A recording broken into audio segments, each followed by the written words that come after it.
When you think about the sons of Jacob, the big names always come to mind, right? Judah, Joseph, Levi. Their stories are legendary. But what about Simeon? He was one of the original 12, but he just kind of vanishes from the main story. Well, today we're digging into a really fascinating theory about how one of the Bible's oldest injustices might have been reversed, right out in the open. So what if Simeon's story didn't just end there? What if this terrible, ancient curse that basically erased an entire tribe from relevance for centuries was finally undone in a way that most of us have read 100 times and never even noticed? That's the mystery we're going to try to solve. To get to the bottom of this, we have to go way back. See, Simeon's fate wasn't sealed by some epic battle or a devastating famine. Nope. It was all because of a few words spoken by his own father, Jacob, in a moment of absolute fury. And this wasn't just some random outburst. There's a clear chain of events here. First, Simeon and his brother Levi go on a violent rampage to avenge their sister. This makes their father, Jacob, furious. And he's not just mad about the violence, he's terrified that they've put the entire family in mortal danger. All this boils over until Jacob is on his deathbed, and instead of giving them a blessing, he hits them with a crushing curse. I mean, listen to Jacob's actual words here. He's not just grounding them. He is completely, spiritually cutting himself off from them. Can you imagine your own father looking at you and saying, "Whatever you do with your life, I want no part of it. I withdraw from you"? Wow.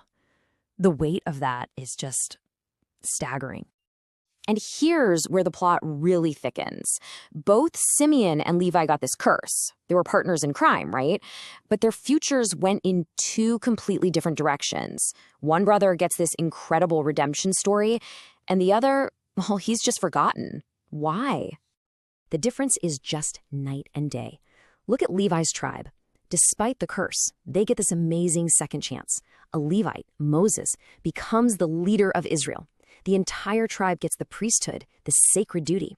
But for Simeon, crickets. No famous prophet, no special job. He doesn't even get a shout out in Moses' final blessing to the tribes. For him, the curse just stuck. So what did this curse actually mean on a practical level? Jacob said, "I will scatter you." And what that really meant was that they'd never become a strong, unified people with their own land. They were basically doomed to be divided, weak, and powerless. And if you look at the history, yeah, that's exactly what happened. For centuries, the tribe of Simeon basically lived in the shadows, playing out the consequences of their ancestors' actions. I mean, the evidence is all there. They get completely skipped over in Moses' blessing. Then, when they finally get to the promised land, they don't get their own piece of real estate. Instead, they're given a few leftover villages inside the territory of the powerful tribe of Judah. They basically became renters living in their brother's basement. Okay, so it seems pretty clear, right? A tribe is cursed, they become weak, and they're eventually just absorbed and forgotten. End of story. So how on earth could a story like this have a happy ending? Well, this is where we pivot from the problem in the Old Testament to a pretty mind-blowing solution in the New Testament. The entire theory hinges on one little clue. A name.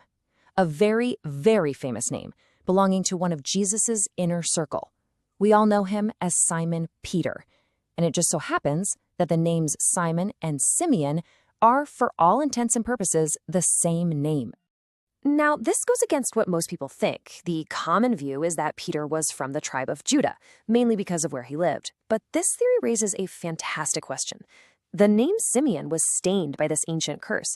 So why would a guy from the powerful royal tribe of Judah be walking around with the name of a cursed and forgotten tribe? The answer proposed here is way more simple. He wasn't from Judah. He was a descendant of Simeon, still living in the same place they'd been for centuries, in Judah's shadow. And that is the absolute heart of the argument. It all comes down to the power of a name. In that culture, your name was your identity, your history. Carrying the name Simon, or Simeon, meant carrying that whole legacy of being scattered and overlooked. It just makes so much more sense that Peter was an actual, literal descendant of the patriarch Simeon. So, if we accept that, if Peter really was from the forgotten tribe of Simeon, then what Jesus does next is, well, it's just incredible. It's not just calling a new disciple. It's a direct, intentional, and powerful reversal of that ancient family curse. Think about it. Jesus takes a man named Simon, a man whose very name represents a scattered, insignificant people, and he makes him number one. He doesn't just make him an apostle. He calls him the rock on which he's going to build his entire church, a new spiritual nation. When you lay it all out, you see this amazing story playing out over 2,000 years. It starts back in Genesis with Jacob's curse. You see the curse in action in Deuteronomy and Joshua as the tribe gets pushed to the margins. Then, centuries and centuries later, a man named Simon gets a call from Jesus, and he's given the keys to the kingdom. The tribe that was cursed to be scattered becomes the very foundation chosen to gather the world. And that's the bottom line. The calling of Peter wasn't random. It was a divine course correction. It was God, through Jesus, reaching back across thousands of years to say, Jacob's words will not be the final word for the sons of Simeon. A man named Simon will now lead, not be scattered. So it kind of leaves you with this thought, right?